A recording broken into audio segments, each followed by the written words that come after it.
Hey everyone, welcome to another episode of the Keane Fitness Podcast, where we talk everything fitness, nutrition and mindset to help you with your goals. Today is another freestyle episode here with my guest Barry Sullivan from Sullivan Fitness on Facebook. How are you doing, Barry? Hey Ryan, good now. So the feedback from these episodes have been really good. I've got a lot of messages through my Snapchat, BrianK019. I open it up every day for live Q&As back and forth. But particularly on these freestyle episodes, so we're going to try and do a lot more of them because people kind of like the freestyle, the talking about things in the fitness industry that other people don't seem to be talking about, and just kind of giving a bit more of a off-the-cuff kind of episode, no kind of structure, no plan as such, just kind of topics we want to cover. Today what we're going to look at is a couple of things. One, we're going to talk about calories and fitting your macros and hitting numbers, and how that's become the new weighing scale of 2016, that people are now trying to hit numbers on a carbohydrate number or a calorie number as opposed to stepping on scales, and the good and the bad and the indifferent of that. We're going to talk a little bit as well about magazines and what you read in the papers and different media, and how it can really sway the way you think, and how it's possibly not the best way to go for your fitness, whatever your targets are in terms of fitness, nutrition and health, because one, they're very, very biased towards obviously selling copies and selling print, and the rest is going to be just kind of freestyle through the rest of the episode. So firstly, we're going to talk on basically we toyed with titling this episode that calories or numbers are the new scales. So what I've noticed, and this is kind of a trend that fitness has moved, like fitness, I've been in the fitness industry nearly 16 years. I've been training in a gym and doing weights and doing that lifestyle for about 16 years. So I've seen lots of trends come and go. For me, when I started off, it was scales. Everybody had a weigh-in scale, and everyone checked their weigh-in scale to see what their weight was. People ate, low-fat diets. It was, fat was the demon. You avoided that, and we've kind of done a full 180 on that now, where people are eating a lot more fat, are afraid of carbs, and are now counting macros. Firstly, Barry, you've got your own personal training business, which I've done a little bit of help with you, and you're doing very, very well in that. What do you do with your clients in terms of, do you get them to hit their macros? Do you get them to do their calories in, calories out? Do you get them to do IIFYM? What's your approach? Yeah, I suppose you don't want anyone to become caught up in numbers. I don't think it's healthy, unless you're literally prepping for a show or something like that. It's not necessary. And for the everyday person going about their life, it's definitely not going to be sustainable. So I suppose what I try to do, rule of thumb with my clients, or anyone I'm giving advice to in general, I'll say, look, if you can get a large majority, you're talking say 90%, again, without counting too much, of your food through good foods. I mean foods that don't come in a packet, your fresh foods, your fresh meat, your good sources of fat, stuff like that. And then, as I said, a last priority, enjoying something a bit more processed, then you're doing pretty well. Yeah. So I suppose it's the first while I do count the calories for clients, and I'll have them on X and Y, carbs, fats, protein, and if they want to count calories for the first 3-4 weeks, just to give them an idea, I'm actually taking in this amount of calories. I thought I was taking in a lot less, which is a lot of, which is the majority. Yes. Yeah. So for the first while, it can be a good idea because it educates the client, I think. But after that, I think you don't need the scales, you don't need to be counting calories on an app, anything like that.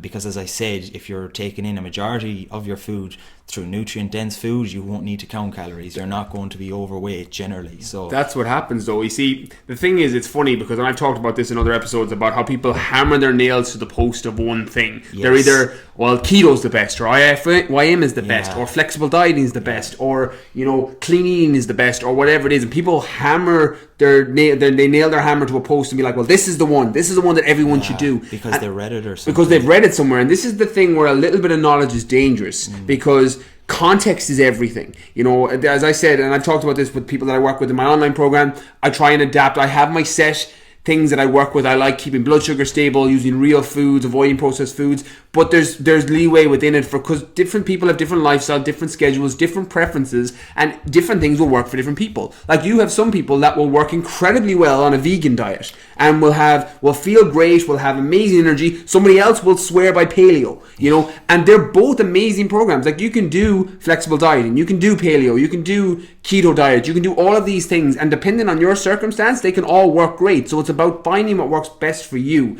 The issue that I have is and it's not for everybody, but what happens when people get so consumed by numbers and hitting numbers, it just becomes the modern day weighing scale. Yes. Because I've worked, and I still have some of the, particularly my older generation clients, like if I'm working with, and a lot of my females are kind of, some of them are in the 40 plus range, and they're from the weighing scale background, and that's what they've always known, and they try and go away from that, but it's the thing they always come back to, and they check the weighing scale every week or whatever it is, or every day in some cases, not understanding that weight is an amazing thing you can fluctuate in a very, very short period of time. Like I've told anybody, in the majority of cases, I can drop 3 kilos off somebody in 3 days if I had to. And I've done that with people that have weigh-in for fights or shoots or whatever it is that they're trying to drop a lot of weight for. All you do is you pull the glycogen out of the muscle, you pull the water, you load the water and then pull water, and you can drop 2-3 kilos in 2-3 days. Like you can do, it's what fighters do before fights. To make weigh-ins. That's not good for the general population, because the reality is you're going to weigh less in the morning, you're going to weigh more in the evening, because you've consumed food, you've consumed sodium, you've consumed water. All of these things are going to affect your weight. So that's not a good gauge or a scale, unless you're very overweight or obese to start with. My issue is what's happened now in modern fitness is people have moved away from the scales and aren't checking the scales because they're like, oh, the scales are shit, they don't take muscle mass into consideration. And that's good that we've started to do that. But now people get so fixated on hitting their numbers of carbs, hitting their numbers of protein. It's a different obsession. It's a different obsession. They've literally just rechanneled the scale obsession into hitting numbers. And don't get me wrong, working for numbers will work amazingly well with some people. I've worked with people in the past who need to know their numbers, like every single bit of gram they're eating at every meal, because that makes them feel better. You know, if you're one of those people, then that's what's going to work for you, because you actually have the reverse cortisol. Like not knowing what you're consuming is making you stressed, you know. But for the 80% of people end up missing their carbs or missing their fat or missing whatever it is, and then stress out all evening and get a massive cortisol response because they've missed a meal or they've missed their timing or whatever it is. The reality is, and I use this through my online program, there's a couple of things that I'll stick to. It's very similar to yours, is if you can keep blood sugar stable, first and foremost, you're going to give yourself a massive advantage, because your body's going to start having more energy because you're not going to have those fluctuations in blood sugar. So that's number one. Spacing meals or snacks every 2.5-3 hours, or something that elevates metabolism, is going to keep your energy level stable, which means your cravings are going to be reduced and you're going to feel better, and you're not going to reach for shitty foods because you feel better, you know, and because you have more energy through the day. Second then is using foods that we're meant to be eating, stuff that hasn't been a load of processed ingredients and refined sugars and preservatives added to it. Sticking with nutritional dense foods that your body was meant to consume is also going to help you. That just makes common sense. Food was made to be eaten. It wasn't made to sit on a shelf.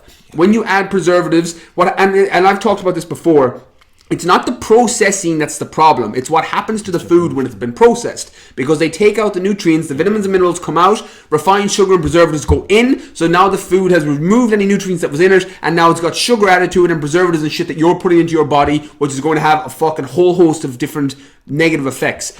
The reality is, I haven't counted a calorie, and I'm not saying my way is the right way, and this is what works for me. I haven't counted a calorie in probably 18 months. Since I stopped competing, I haven't counted a calorie. I stick with clean whole foods. I eat every 3 hours, and I manipulate by making sure that I'm getting good solid fats, good solid protein, and any carbs I get are going to be complex carbs.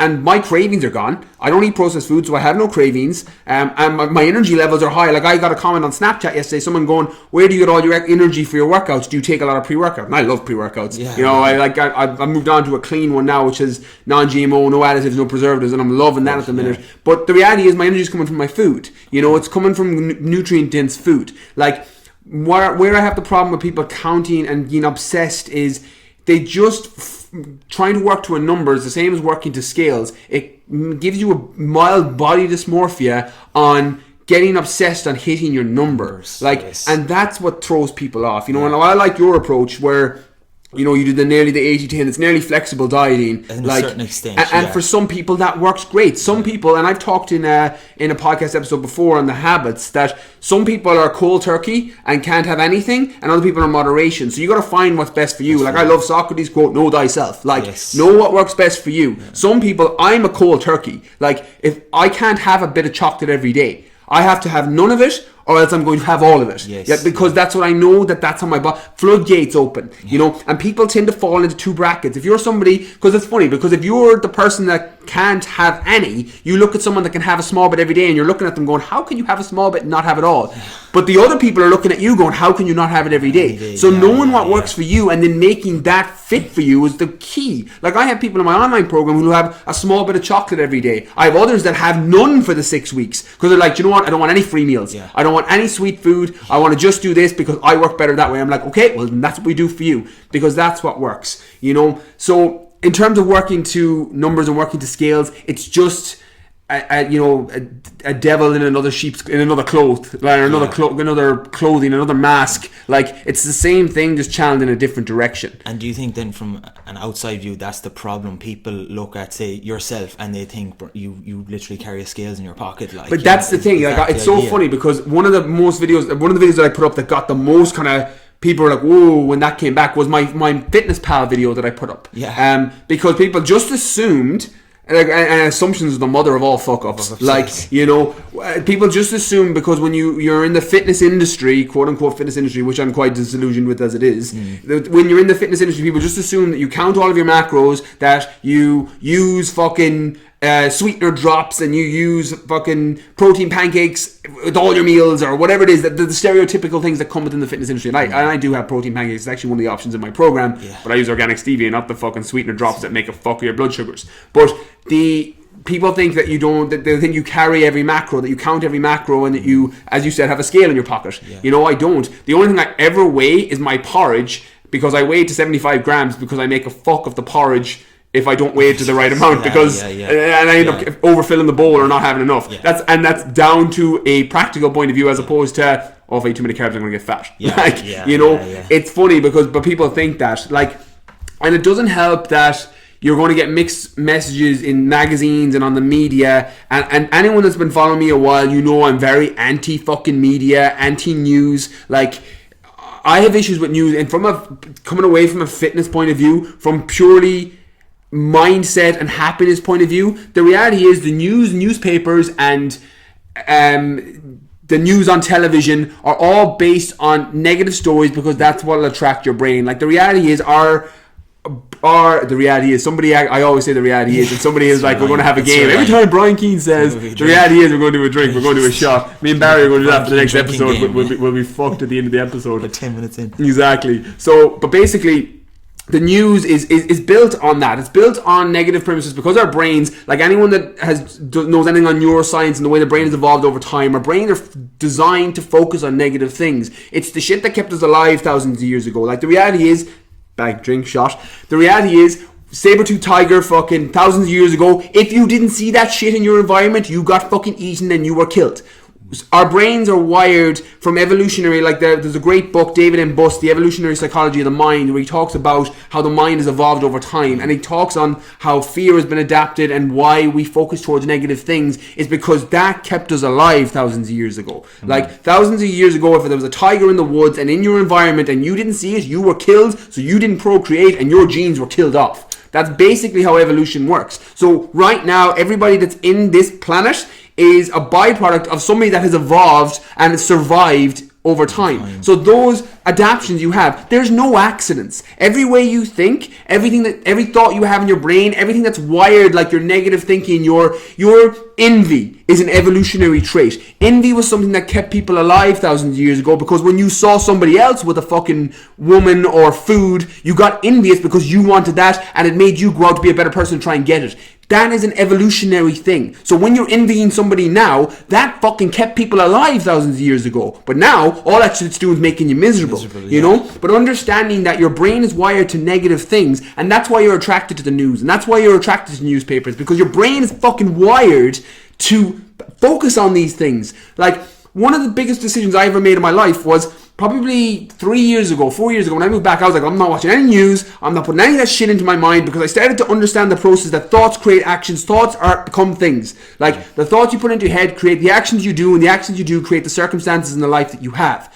I realized when I was putting negative shit like that into my mind, it was affecting my thoughts. I literally had this argument with my dad, because my dad's a news guy. Yeah. And it was me, Holly, were playing, and Dad was watching the news, and I was like, oh, there we go. It was some fucking bomb in somewhere, and I was like, there we go. There's a great thing to watch before bed. Now put you into a positive mood, because Dad would not be a naturally positive person. Yeah. And he was like, no, I need to know this. And I was like, why do you need to know this? He was like, because I have to see what's going on in the world. And I was like, why do you need to know what's going on in the world? He was like, so I can do something about it. And I was like you've helped all the other people who you've seen on bombs on the news for the last year? Yeah. And that was the first time I've ever seen him speechless, you know? Yeah, and it was true. I was like, that's not fucking helping you. All that's doing is moving shit into the forefront of your mind. Like, they've done scientific studies on what's more likely to happen. Get eaten by a shark or get hit by lightning, you know? And what do people say? Get eaten by a shark, because that's the shit that goes on the fucking news. Yeah. When you're, I think it's 5 times more likely to get hit by lightning than you are to get eaten by a fucking shark, because that's what the media brings to your attention. So that's what you see. Like, there's a great quote in the Will Durant book, The Greatest Minds and Ideas of All Time. He's like, people aren't getting worse, there's just more newspapers. Like, because it focuses, like, and you see it, because we're from Irish country farms and homes, and people will be like, oh, someone-so killed himself. Jeez, everyone's killing themselves. Like suicide. And I'm not, like, suicide is a terrible thing. Like, but everyone's not fucking killing themselves. Yeah, like, there's more people. Generalization at times. It's generalization, and it's the focus, because that becomes the news story, and that's what you see. Like, that moves to the forefront of your mind, because that's what the news, and, like, that's what they want you to, that's the way your brain is going to focus them, because that's what they want you to see with it. And that ties in with the fitness industry. It's people have this perception then of the fitness industry, that negative, that, you know, you see people be asking these questions, you're like, why would you think that? Yeah. It's like, because that's what they see from the outside, maybe. Similar. And it's at the end of the day as well, when you talk about the news and the magazines and stuff, it ties in. At the end of the day, people forget they're there for profit and profit only. You know what I mean? They're there to sell. So they're going to write or tell you whatever they want. You know, at the end of the day, they have to sell the magazines, or they have to. Doesn't mean it's going to be all crap, but at the same time, it's not going to be all quality. Well, we had this discussion last week. It was right after we recorded the episode last week. We had this discussion, because now I'm an advocate of reading the magazines, because they do help, and they help me loads. Like, I have every Muscle and Fitness and Men's Health and Men's Fitness. Even for motivation. They work great. When I was 17, 18, 90, they worked great, and I read every single one of them, and I've got stacks of them at home. Yeah. But the reality is, what happens, take another shot, the reality is what happens when you read those magazines is they have different articles every single month, which makes you end up getting drowned in information but starved for knowledge. Because I've got a guy that I work with in LA, and I banned him from reading magazines. He's not allowed to read any fitness magazine, because he would read one and be like, oh, but this last month said that I should do 8 and 10 reps, and this one says I should do 50 reps to flood my muscle, and he's taking it from all over. And I said this exact same thing to him. I was like, the magazines are there to sell copies. If they because the same shit works for everybody.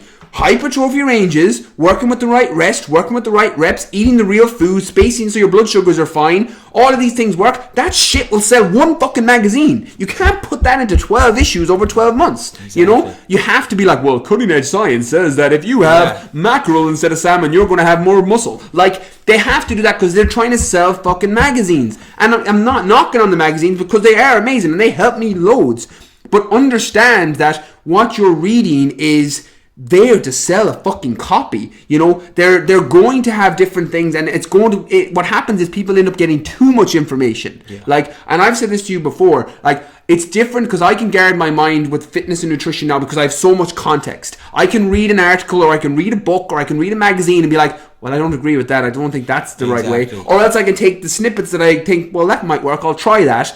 But I have context. Like, if I wanted to learn about fucking flowers, I have no context. I don't know the difference between a fucking daffodil and a rose. Like, except for maybe the colour, you know? And I'm assuming that a daffodil is a different colour from a rose. So I have no context. So if I read, well, the daffodil has the best pollen fucking count of spring, I'm like, oh, cool, because I read that in a magazine. And now a little bit of knowledge, because now I'm like, oh, well, this is the best thing, because I read so-and-so that daffodils are the best. Like, so you don't have any context, and that becomes your go-to then. And what happens on the other side of it then is if you read it every single month, you'll read something that roses are now the best, and now you've got contradicting ideas, and you get fucking confused, and what happens then is analysis paralysis, where you're like, well, what's the best one? Which one should I do? Should I do this? Should I do that? And you end up doing nothing. You step away, and you step away. Like I said this to you last week, I was like, it's funny, because in this day and age, I shouldn't have a job. You shouldn't have a job. Like, nobody in the fitness industry that does personal training or nutrition should have a job, because there's so much information out there. But the irony of it is while there's that much information, we're always going to have work and always have a job, because there's too much fucking information and people don't know what's what.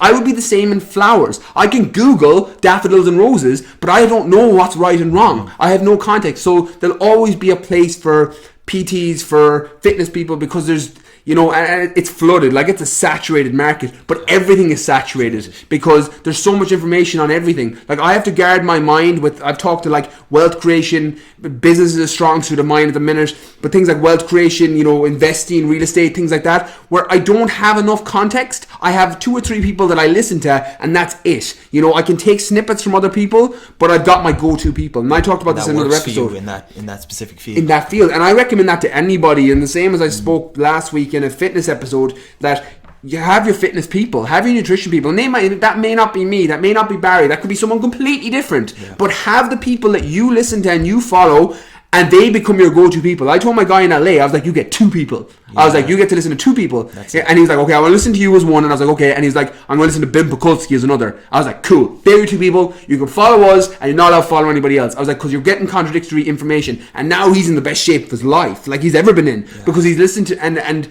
what I like about Ben Pakulski is we have very similar philosophies. He's very much about tension, doing correct form, so it works quite well. He's on a high-end bodybuilder level. I'm a lot more fitness, he's more bodybuilding, but the idea is some of them overlap, so it's great. And he's getting into the best shape now because he's not reading every magazine, he's not following every fitness person and hearing every idea from every other person, you know. But it's just funny because it's one of those cases that you just gotta nearly double down on what works, you know. Find the people that work in fitness or flowers or business or whatever it is, and double down on the people that work, you know. And I do that. I follow that philosophy in life. If something that works, I'll do more of that, you know. And it's funny when you think that everything in life, whether you want to just be happy or just make more money or just get fitter, like, surround yourself with people that know how to do that.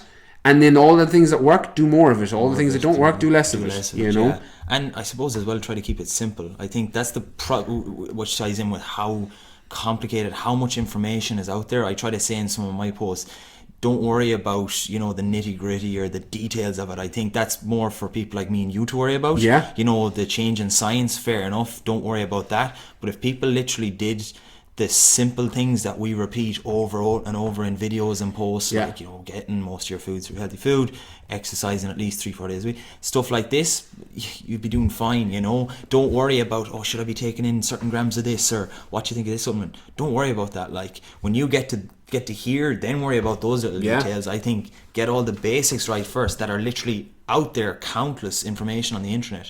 You do those things first, you'll be absolutely fine. Yeah, follow the foundations, follow the basic principles of eating real food, keeping blood sugar stable, working for hypertrophy ranges, doing high intensity as your cardio, fat loss is your goal. Again, this comes down to preference as well. But all those basic things that are trial, true, and tested, that's what's going to support you going forward. And it's part I feel passionate about is do it in a sustainable way that you can be consistent with, because it's all high and mighty having like Brian Keane's plan or Barry O'Sullivan's plan, but if it doesn't work around your lifestyle, you're going to stick to it for 3 days, you're going to have a boost in ego and you're going to feel great and people are like, oh, well done, and then by Saturday you're off it again. You know, so it's all high and mighty having all this information and being able to apply it, but literally if it doesn't fit your lifestyle, if it doesn't suit you, or if you literally don't buy into it, it's not going to work either. You know, you're not going to be consistent with it, and if you're not consistent, you're not going to see the results, and you're back to square one. Exactly. So, well, that's key. You know, as I said, the best program and the best plan you'll ever follow is the one that working towards your goal, that fits into your lifestyle, that includes things that you enjoy doing. Like, that's the key to long-term success. Okay, so I just want to say a massive thank you to my guest, Barry O'Sullivan. Barry, where can the people find out more about you? So O'Sullivan Fitness on Facebook, O'Sullivan Fitness on Instagram, and Snapchat is getting up and going now on BOSully92. Nice, so definitely go check him out on all of there. To find out more information on me, head over to BrianK019 on Snapchat. That's where I'm the most active at the minute. You can also get my blog or sign up to my newsletter on www.briankeanefitness.com, and on Facebook, Instagram, and YouTube, Brian Keane Fitness. Thanks for listening. Catch you soon.